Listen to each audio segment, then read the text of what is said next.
Sir இப்போ அடுத்ததா என்னெல்லாம் பொருத்தம் பார்த்து கல்யாணம் பண்ணிட்டாலுமே பொருத்தம் பார்த்தாலுமே சண்டை வரதானே செய்யுது. அதுக்கு என்ன சார் சொல்றீங்க? இப்போ அதற்கு நல்ல முக்கியமாக நம்ம கவனிக்க வேண்டியது அந்த காலத்துல இந்த காலத்து வரைக்கும் இந்த பொருத்தம் பார்க்குறதுல என்ன பண்ணுறாங்க அப்படின்னா சும்மா ரெண்டு மஞ்சள் பேப்பரில் ரெண்டு காப்பி மட்டும் ஒரிஜினல் ஜாதகம் கொண்டு போக மாட்டாங்க. ஒரிஜினல் ஜாதகம் கொண்டு போகிறதுல முறையாக பொருத்தம் பார்க்குறதே இல்லை.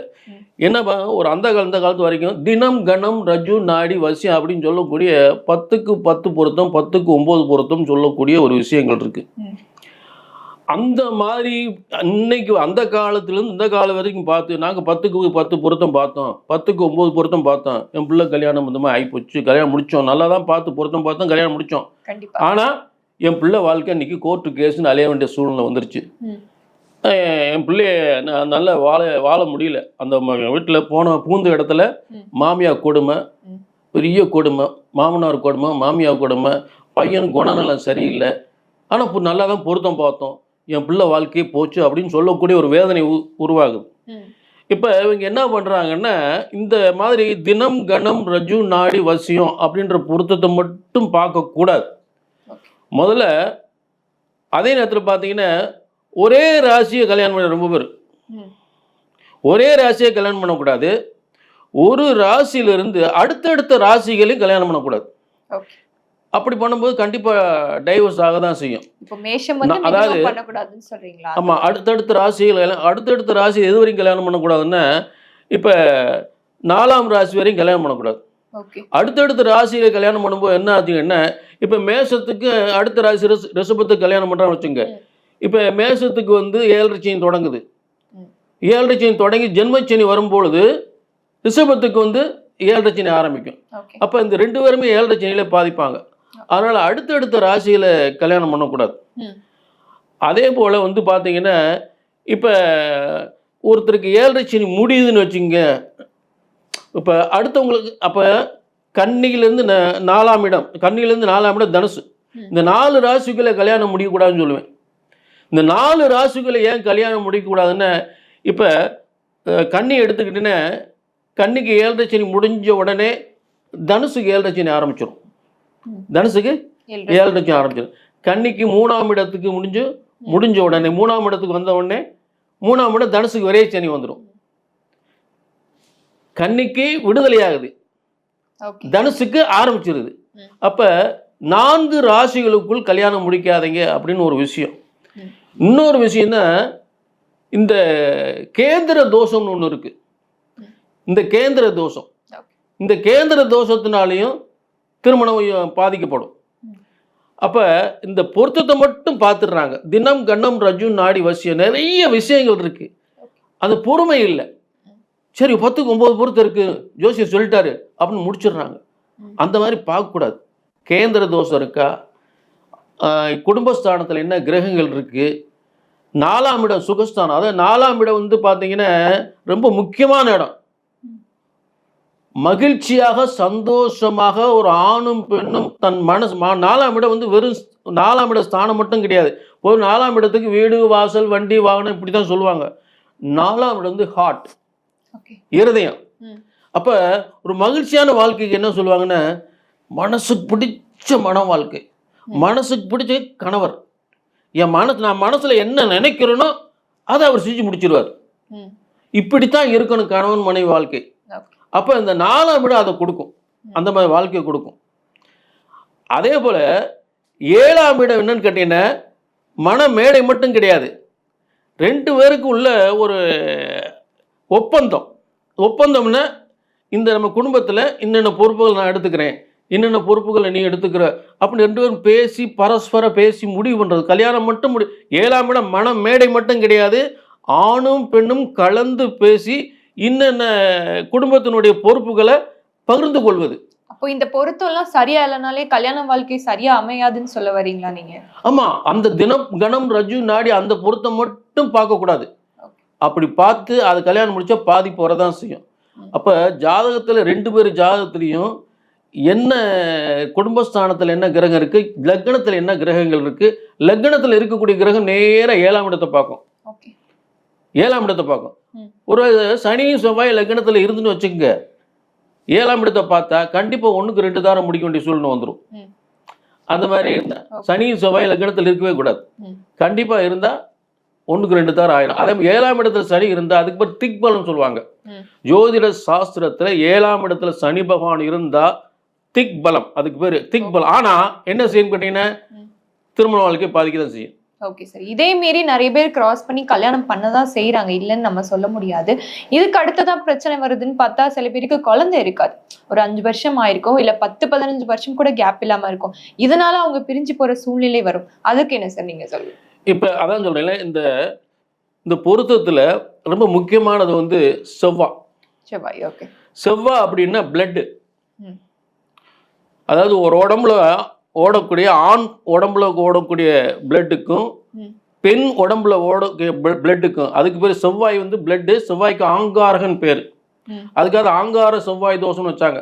ஆங்கார செவ்வாய் தோஷம் அப்படின்னா அவங்க பொதுவாக எடுத்துக்கிட்டது வந்து இன்னைக்கு ஜோதிட சாஸ்திரத்தை ஆங்காரம்னா ஆங்காரமா கோபம் வர்றது, அதை தான் பெருசாக எடுத்துக்கிறாங்க. ஆனால் என்னென்ன செய்யும் அப்படின்னு கேட்டிங்கன்னா, உடம்புல ஒரு பிளட்டு வந்து அந்த குழந்தை உருவாகுவதற்கான ஒரு வீரிய சக்தியை கொடுக்கறதுக்கு இந்த செவ்வாய் தான். ரத்தம் பிளட்டு, அந்த பிளட்ல அந்த இது இருக்கா. ஒருவேளை ஒரு குழந்தை 5 வருஷம் ஆச்சு, 10 வருஷம் குழந்தை இல்லை, டாக்டர்கிட்ட போகிறாங்கன்னா முதல்ல பிளட் டெஸ்ட் எடு, பிளட் டெஸ்ட் பாருங்கன்னு பார்ப்பாங்க குழந்தை இல்லைன்னா. அப்போ அந்த பிளட்டுக்குரியவர் யார், ரத்தத்துக்குரியவர் யார், செவ்வாய். அந்த ரத்தத்தில் அந்த குழந்தை பிறப்பதற்கான அணுக்கள், இரத்த அணுக்கள், அது அதிகமாக உற்பத்தி செய்து சரியான குழந்தை பாக்கியத்தை தருவது இந்த செவ்வாய். இது போய் பாதிக்கப்பட்டு விட்டால், இந்த செவ்வாய் பாதிப்பு ஏற்பட்டு விட்டால் புத்திரம் எத்தனை பொருத்தம் பார்த்தாலும் சரி, எத்தனை இடத்துல நல்ல, சில பேர் பார்த்தீங்கன்னா நிறைய சம்பாதிப்பாங்க, நிறைய சொத்து வச்சிருப்பாங்க, நல்ல பெரிய பதவியில் இருப்பாங்க, ஆனால் குழந்தை இருக்காது. அப்ப அந்த செவ்வாய் வந்து உடல்ல, அதாவது கருவை உருவாக்கக்கூடிய ஒரு ஸ்தானம் வந்து ஆணுக்கு வந்து 5ஆம் இடத்தை பார்க்கணும், பெண்ணுக்கு வந்து 9ஆம் இடத்தை பார்க்கணும். 9 வந்து இடுப்பு கரு. இந்த 2 ஸ்தானங்கள்ல போய் இந்த ஆங்காரகன் பாதிக்கப்பட்டா கரு ராகு கேது கூட சேர்ந்துட்டாலும் அந்த கருவை உட்கார விடாது. Okay sir. இப்போ இவங்களை கல்யாணம் பண்ணா குழந்தை இருக்காதுங்கிறத முன்னாடியே கணிக்க முடியுமா? கண்டிப்பா பார்த்துடலாம். அதாவது அப்படி சேர்க்கும்போது ஒரு சில ஜாதகங்கள் வந்து ஒரு ஆணுக்கு அந்த பாதிப்பு இருந்து பெண்ணுக்கு அதே மாதிரி பாதிப்பு வந்துடக்கூடாது. ஆணுக்கு ஒரு பாதிப்பு இருக்கு, புத்திர தோஷத்துல பாதிப்பு இருக்கு, ஆனா பெண்ணுக்கு சரியா இருந்துச்சுன்னு வச்சுக்கீங்களேன், அது பொருத்தம் பார்க்கறதுல இந்த பிளட் போய் அந்த உடம்புல சேரும்போது அந்த பாதிப்பை எடுத்துரும். தோஷம் இருந்தாலும் அவங்களோட இது நிவர்த்தி பண்ணிரும். ஆமா. இப்ப ஒரு ஆணையும் பெண்ணையும் திருமணத்துக்கு சேர்க்கும் பொழுது ஒரு ஆணுடைய ஜாதகத்துல வந்து புத்திர தோஷம் இருக்குன்னு வச்சுங்களேன், பெண்ணுடைய ஜாதகம் வீரிய சக்தியோட இருக்குன்னு வச்சுக்கோங்க, இந்த 2 பேரும் சேர்க்கும் போது அந்த தோஷம் வந்து நிவர்த்தி அடைஞ்சிருது. புரிஞ்சுட்டீங்களா? அப்ப 2க்குமே பாதிப்பு இருந்தா தான், 2க்குமே அந்த புத்திரஸ்தானத்துக்குரிய கிரக அமைப்புகள், அந்த ரத்தத்தினுடைய வீரியம் ரொம்ப பாதிப்பு இருந்தா கண்டிப்பா வந்து புத்திர பாக்கியம் கிடைக்காது. சரி, ஓகே சார். இப்போ புரியுது எனக்கு.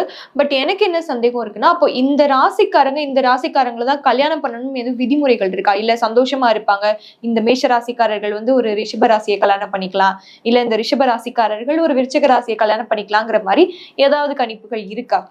இப்ப பொதுவாக குருவனுடைய பார்வை என்ன அப்படின்னு கேட்டீங்கன்னா 5, 7, 9. எதுக்கு இந்த குரு பார்வை? அதாவது குரு பார்வை வந்துச்சா கல்யாணம் முடிக்கலாமா அப்படின்னு கேட்குறாங்க. அதே நேரத்தில் இந்த குரு பார்வையினுடைய அர்த்தம் என்ன அப்படின்னு கேட்டிங்கன்னா, கல்யாணத்துக்காக தான் அந்த குரு பார்வை. அந்த குரு எங்கெங்க பார்க்குது? 5, 7, 9 இந்த 3 பார்வைகள் குரு பார்க்குது. என் பிள்ளை குரு பார்வை வந்துருச்சா, வியாழன் நோக்கம் வந்துருச்சா, கல்யாணம் முடிக்கலாமா அப்படின்னு கேட்கக்கூடியது. இப்போ நீங்கள் என்ன கொஸ்டின் கேட்டீங்க? இந்த ராசிக்காரர்கள் யாரை கல்யாணம் பண்ணிட்டா சந்தோஷம்? அப்ப இப்போ இந்த நான் என்னதான் வந்து இப்போ கடகராசி எடுத்தாச்சுன்னா, கடகராசிக்கு 5ஆம் இடம் விருச்சிக ராசி ரொம்ப ஒரு நல்ல ஒரு நல்லா இருக்கும். சரிங்களா?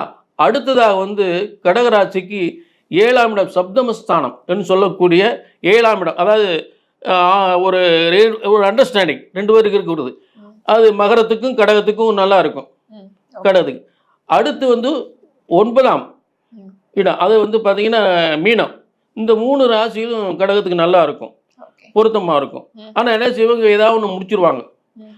அடுத்ததாக பார்த்தாச்சுன்னா இப்போ சிம்மத்தை எடுத்துங்களேன். சிம்மத்துக்கு ரொம்ப ரொம்ப சிறப்பு, ரொம்ப அந்யோன்யம் சிநேகமாக இருக்குது கும்பராசி வரும். ஓகே.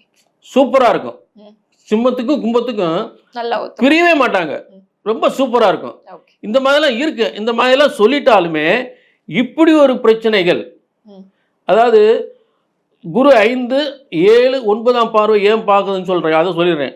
5ஆம் இடம் என்பது புத்திரஸ்தானம்.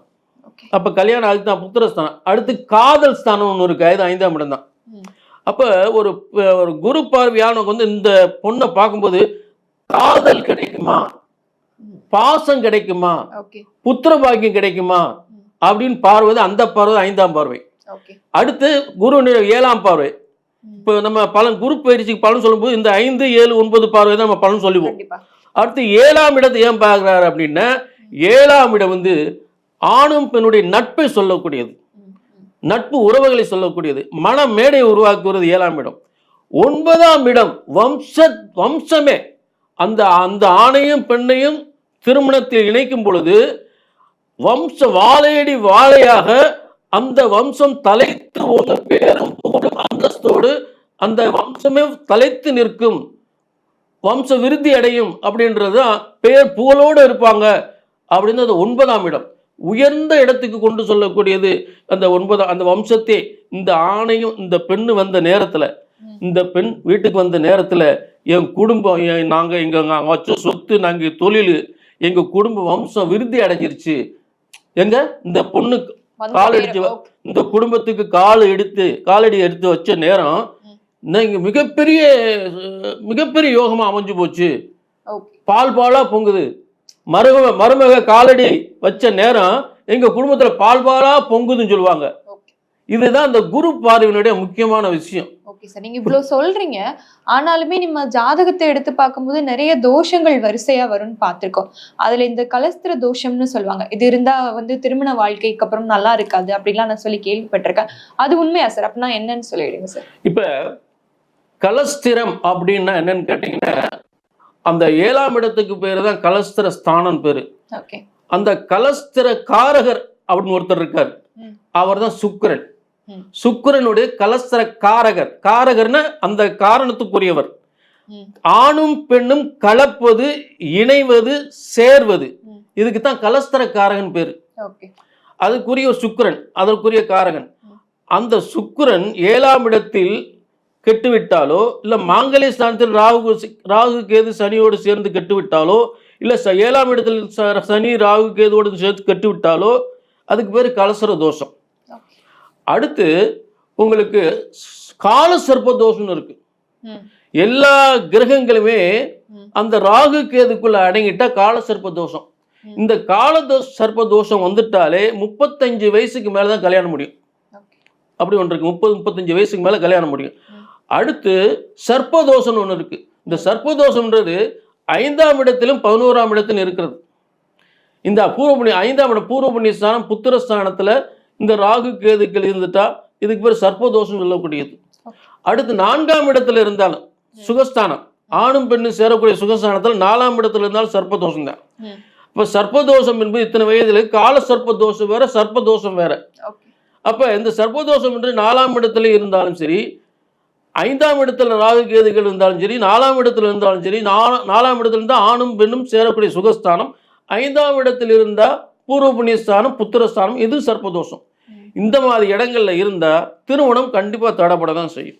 கண்டிப்பா சார். அடுத்தது நம்ம ஒரு இது ஃபேமஸா பார்க்கணும்னு பார்த்தீங்கன்னா எல்லா படத்துலயுமே ஒரு டைலாக் வந்துடும். இப்போ பொண்ணுக்கு செவ்வாய் தோஷமா கல்யாணம் நடக்காம போயிடும், இல்ல கல்யாண வாழ்க்கை நல்லா இருக்காதுன்னு சொல்லுவாங்க. ஏன் சார் இந்த செவ்வாய் தோஷத்தை மிகைப்படுத்தி சொல்வதற்கான காரணம் என்ன?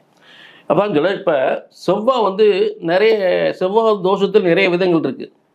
செவ்வாய் தோஷத்தினால் மிகப்பெரிய யோகமும் ஏற்படும், மிகப்பெரிய யோகங்கள் ஏற்படும். உதாரணத்துக்கு எடுத்துக்கிட்டீங்கன்னா தனுசு லக்னமா வச்சுக்கோங்க. தனுசு லக்னத்துல 2ஆம் இடத்துல மகரத்துல செவ்வாய் இருந்தா உச்சம், அது தோஷம் கூட.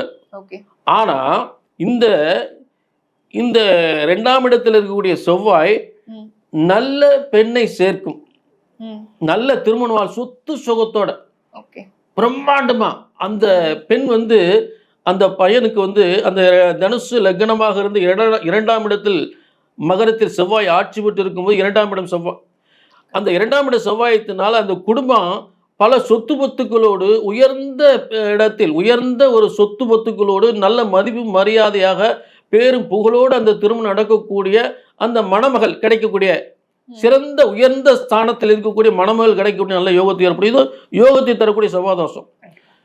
அதே நேரத்தில் இப்போ பார்த்தீங்கன்னா விருச்சிக ராசி லக்னமாக இருந்து அந்த விருச்சிக லக்னத்துக்கு 6ஆம் இடத்து அதிபதியே போய் 8ஆம் இடத்துல இருப்பார்.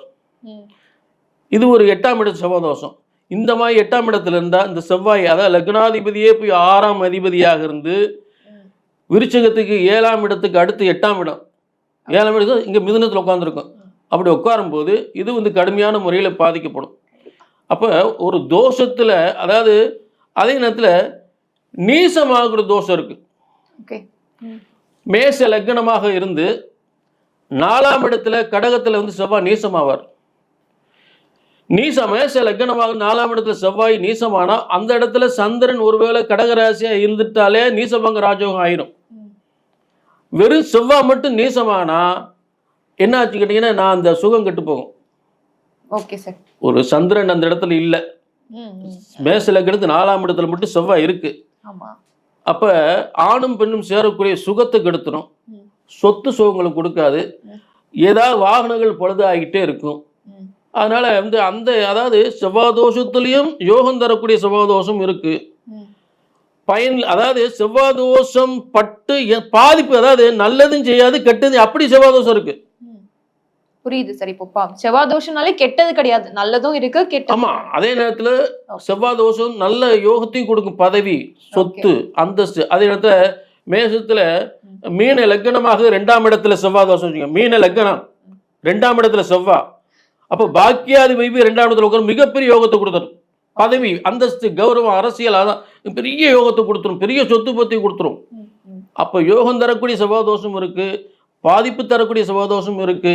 அதனால செவ்வாதோஷம் வந்து முழுமையா பாதிக்கும் சொல்லிட முடியாது. Okay sir. இப்போ வியாழன் நோக்கும் குரு பார்வைன்னு ஒரு இது இருக்கு. அப்படி இருக்கும்போது கல்யாணம் சீக்கிரம் நடக்கும்னு சொல்றாங்க, அப்படின்னா என்ன சார்?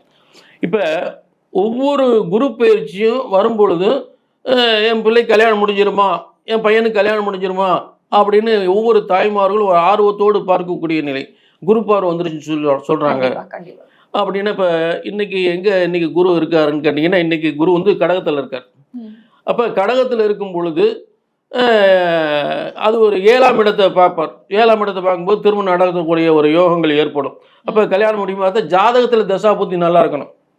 ஒருவேளை அந்த கடகராசிக்கு ஜாதகத்தில் ஒரு மோசமான ஒரு 8ஆம் இடத்து திசையோ ஒரு 6ஆம் இடத்து திசையோ நடந்தால், மோசமான திசாபுத்தி நடந்தால் கல்யாணம் முடியாது. இந்த குரு பார்வை என்ன வந்தால் கல்யாணம் முடியாது.